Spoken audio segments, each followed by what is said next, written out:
Before his appearance on the Tom Brady roast or Kill Tony ever showed up on Netflix, Hinchcliffe actually received the opportunity to put out his very own Netflix special of pure stand-up comedy. And this was in an era where a Netflix special actually meant something, with all of his peers receiving massive boosts in their careers from the exposure and having it immediately elevate their status. However, it would take Tony another half-decade to reach their level of prominence. So what happened? Well, that question can be answered with the fact that Tony has done his best to completely scrub any evidence of this special having ever existed from the internet, and hasn't even attempted to release another hour since. So what exactly has him so embarrassed for people to see this? Well, let's get into it. It of course starts off with him trying his hardest to look as cool as possible, performatively smoking a cigarette while pretending to be on his phone next to a sign that says headliner, before having the camera follow him up on stage. Which brings me to the first major issue with this special. For some reason, he thought it was a good idea to have the gimmick be a stand-up special filmed entirely in one continuous shot. This was around the time where long extended single shots were all the rage in Hollywood, thanks to films like The Revenant and Birdman.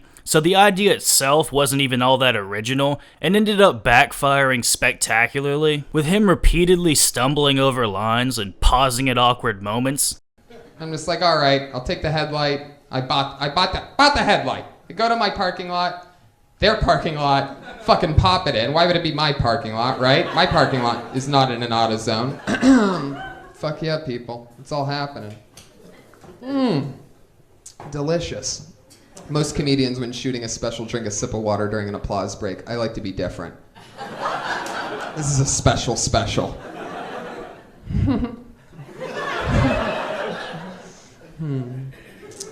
Yeah, so fun.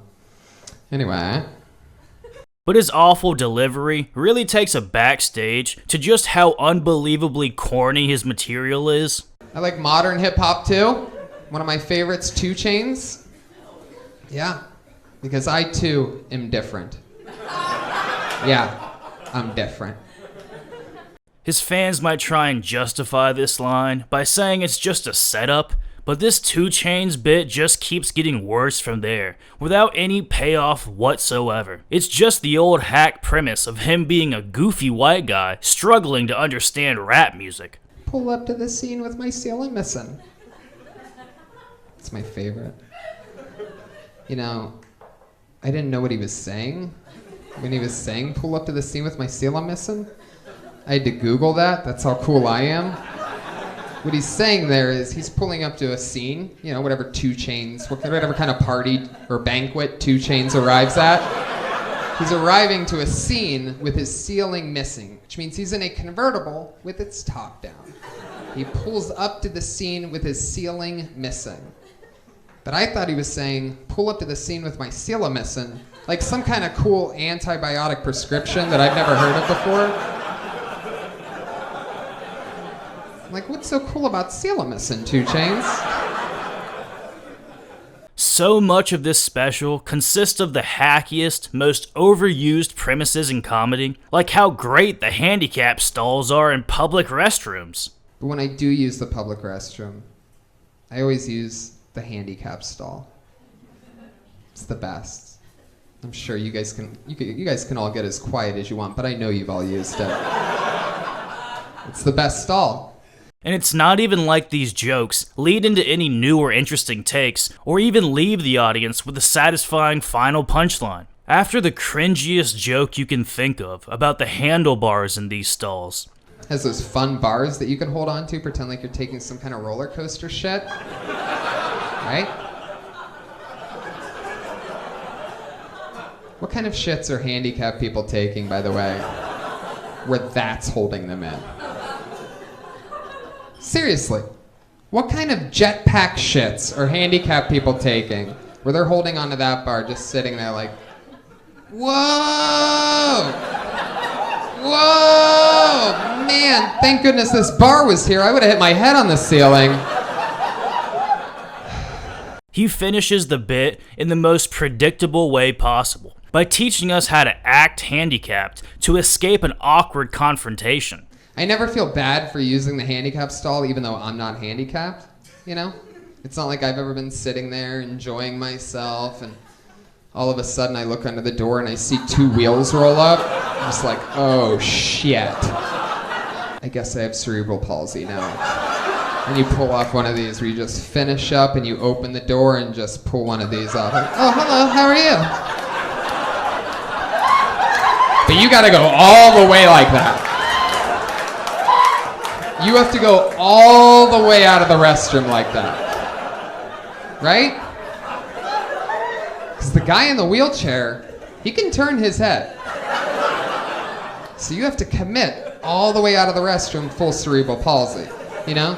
And when he's not reusing multi-decade-old premises, he's relying on wordplay and puns for the punchlines to his jokes. Like his bit about the ring announcers, Bruce and Michael Buffer, starting off with a little commentary on how obscenely easy their jobs are.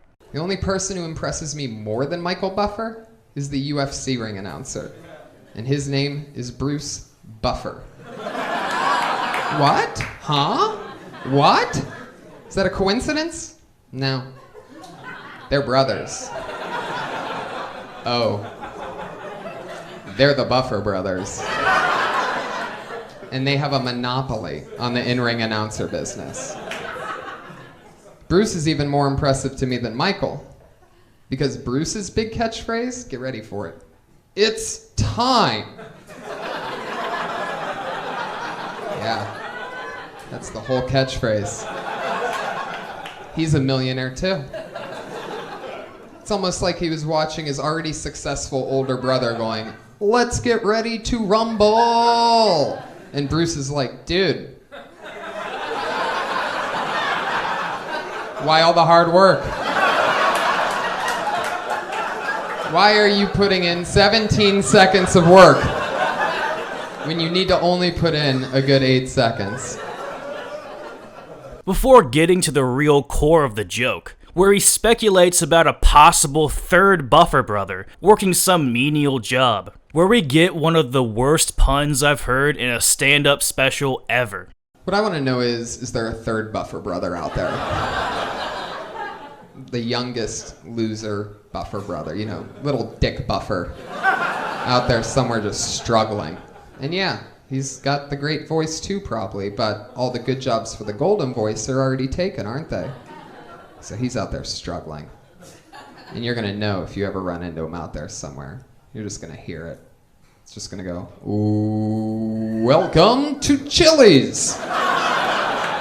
Ordering first in the bread corner. It would get weird, that part where you have to announce the heights and the weights of the people that eat at Chili's, you know? Standing 5'4", weighing in at 625 pounds, the diabetic dragon.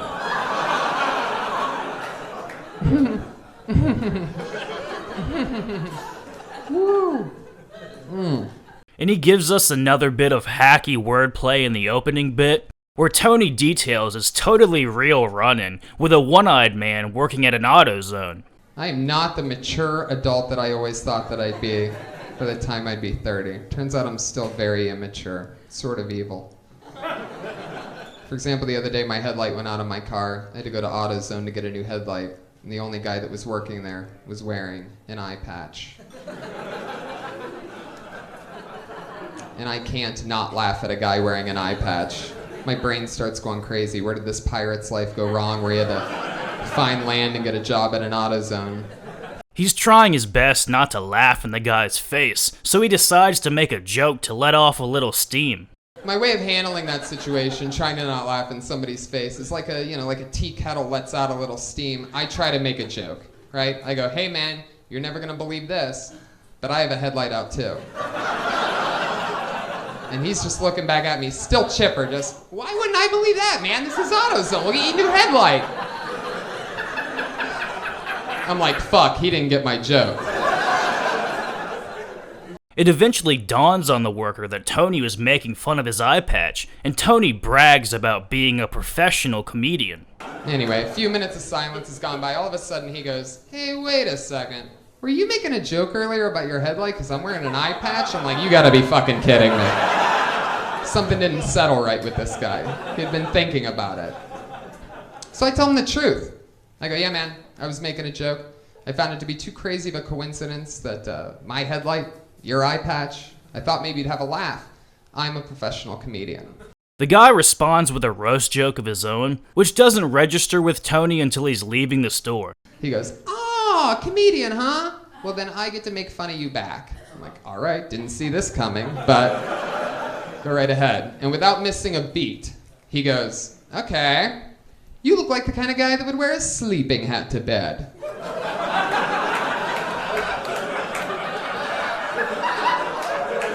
That's what he said. And when he said that, I wasn't expecting anything brilliant, right? So nothing hit me. And he repeatedly stumbles over his lines trying to get to the main punchline, which is just that he does in fact look like a guy who would wear a sleeping hat to bed. I'm just like, all right, I'll take the headlight. I bought the headlight. I go to my parking lot, their parking lot, fucking pop it in. Why would it be my parking lot, right? My parking lot is not in an AutoZone. I pop it in, I pull out of the parking lot, I'm 10 minutes into my drive home, and that's when it hits me that this fucker got me good. I do look like the kind of guy that would wear a sleeping hat to bed. You know that sad, droopy, depressing hat with a ball at the end that you've never seen anybody wear before in real life. But there's something about the way I look. It says no matter how long of a day I've had, no matter how Tempur-Pedic my mattress may be, that I just can't fall asleep until that snug feeling of a sleeping hat's wrapped around my head. He then caps off the bit with something so unfunny, I can't believe a professional comedian would even write it down, much less repeatedly perform it on stage, to the point where it makes it all the way into his hour-long set. Can you imagine finding out that you have a buddy that wears a sleeping hat to bed? You let a pal crash on your couch one night? You wake up to that debacle in the morning? Congratulations, you're an Instagram star. But I think that if you find out that you have a friend that wears a sleeping hat to bed, you should get to murder your friend. Tony continues with this edgelord approach to ending his segments during his bit about the Price is Right sound effects. Got to do one of my favorite things this week. I got to smoke pot and watch The Price is Right. I love The Price is Right. My favorite thing in the world because I love to watch people lose. Plus, every time somebody loses on The Price is Right, I get to hear my favorite sound of all time. Bum bum ba-dum, bum. Yeah, that's the sound of you just fucked up. That's the sound of losing in America. He says that he wishes this sound would play whenever people fail in real life, and gives two hilarious examples of how it would play out. That's why I wish it played in real life, you know, over loudspeakers. When people lose in real life, right? You're in Vegas having a good time with your buddies, you gotta hit up an ATM. You're sure you have another $20 left in your checking account.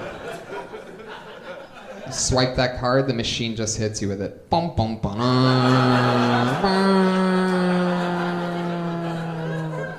How about this one? You've been going down on your girlfriend for 45 minutes, she still hasn't had an orgasm? Bum, bum, bum. Before doing his best Anthony Jeselnik impression and leaning back into the over-the-top edgelord gimmick. How about this one? You're driving home one day, you run over a child.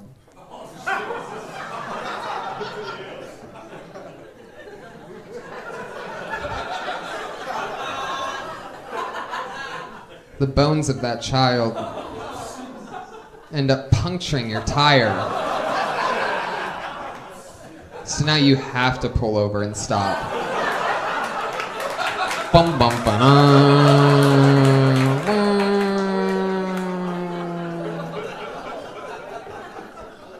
He continues down this road by introducing us to a game he recently invented called Child or Midget. I invented a game recently that I'm excited to share with you guys. I think you're really going to be excited about it. You can play it any time you want when you're walking around with a friend. The name of my game? Child or Midget. Here's how you play. You see someone small walking towards you. You whisper in your friend's ear whether you think that approaching small thing is a child or a midget. You get 3 points every time you're right. And this bit drags on while ramping up the absurdity in the least funny way imaginable. There's ways to get more points. And I invented the game. So take it from me. If it's being pushed in a stroller, it's almost always a child. But if you do see a midget being pushed in a stroller, you just got yourself 8 points. Yeah. 2 midgets and a Mini Cooper at the same time, 11 points. See a baby being walked on one of those baby leashes that bad parents put their kids on? Just 4 points. But a midget being walked on one of those baby leashes is 17 points. A baby walking a midget on one of those baby leashes? Bling, bling, bling, bling, bling. 36 points. Yeah. See 2 midgets in the same room at the same time, each of them on their own really big dog? Maybe like a Great Dane or something like that. And those 2 midgets are riding those dogs around like they're horses. And all of a sudden, each midget has a jousting stick in their hand. And you see those 2 midgets joust while riding really big dogs. You win. And somehow, he finds a way to drag it out even further while trying to do a little bit of misdirection, and brings up being confronted by a midget after telling that joke at one of his shows. In fact, I'll share this with you guys. I was working out for the special a few nights ago, and so I did that joke, and who comes up to me after my set? Comedian's worst nightmare to find out that they were watching your entire set. No, not Carlos Mencia. Good guess. Yeah. Actually, yeah.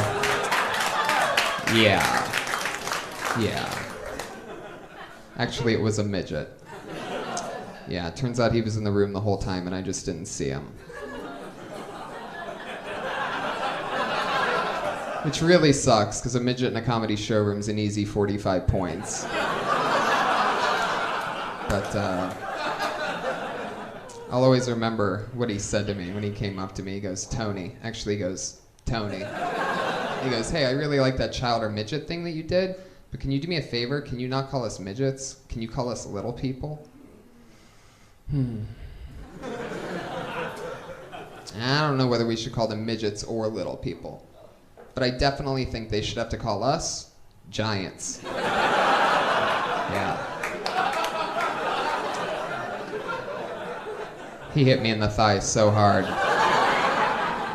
Luckily, Charlie Horse from a midget, 85 points. So I was still in the game after all, everybody. He carries on this theme by doing a whole segment defending Cosby, where instead of drugging the women, he's just so good at sex that they develop some sort of amnesia. Hey, I get it. Maybe I'm a little bit biased because I'm a big Cosby fan. But I just don't know. I think we're rushing to judgment.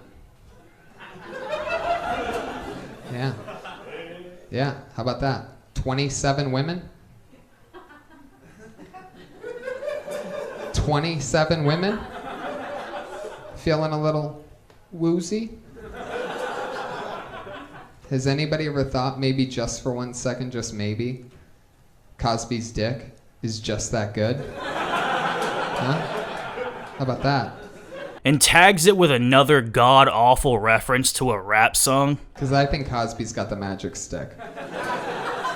The one 50 Cent rapped about. Yeah. I don't think Fitty was talking about his dick in that song. I think maybe he was at some award show ceremony with Cosby. Maybe he walked into the wrong dressing room at the wrong time, right? Just opened up the door and just saw that and was like, this is gonna be a hit. And just started writing. Something magic stick. He transitions into his bit about dick pics with some banal commentary about how much technology runs our lives now. Glad you guys are here, taking a break from your phones, enjoying a show. These smartphones run our lives now. Half of you have one connected to your butt cheek right now. It's insane. They control everything. They've changed everything, right? Before doing the old hack joke you've already heard 1,000 times about how back in the day, if you wanted to show a girl a picture of your dick, you needed to print out a physical copy. Like dick pics. Yeah. You guys all know what dick pics are. Isn't that crazy? 6, 7 years ago? That wasn't a thing. Right? 6, 7 years ago, you wanted to show a girl a picture of your dick? You had to carry a picture of your dick in your pocket with you. Yeah. And at some point, you'd have to pull it out. You go, that's my dick. Then you'd have to put it back in your pocket. All is a setup for the final punchline about how soon we'll move on to dick statues thanks to 3D printers. This technology's moving fast, you know? Just like, you know, look at 3D printers, for example. 3D printers are now a thing. You know what that means. Soon there'll be 3D printers attached to phones. You know what that means. Dick statues. Yeah. They're coming. On top of all of this garbage material, he also constantly takes time away from telling actual jokes to brag about how great he is. I love smoking pot. Anybody? Very good. I do too. I love smoking pot. It's one of my favorite things to do in the world. Because I'm a really, really, really smart guy. And when you're really, really smart, you have to smoke pot to deal with what life is. You just absolutely do. Sometimes you gotta do it. Winners don't go near stall number 1. You know what you'll never see walk out of stall number 1? A fucking cardigan like this. It's pretty astounding how delusional Tony must be to have this level of confidence after the material we just went through. At least he finally came to his senses after 2 years of this being up on the #1 streaming platform, because apparently he was the one who requested for it to be taken down, and in the years following, put in substantial effort to take down any YouTube re-uploads or even archives on separate sites. Tony apparently has a new special set to come out very soon, so it'll be interesting to see just how much he's improved, if at all, in the last decade of being a talent show host. And don't you find it laughable how a guy who is this unfunny 10 years into his stand-up career has the nerve to judge and brutally shit on people who are only a couple of years in? As if this version of Tony wouldn't bomb horrifically if he were to appear on Kill Tony today. Let me know what you guys think about this special, as well as what you anticipate will come out of the new one Tony's set to release. Hope you enjoyed the video. Please like, please subscribe, hit the bell. There's more content coming very soon.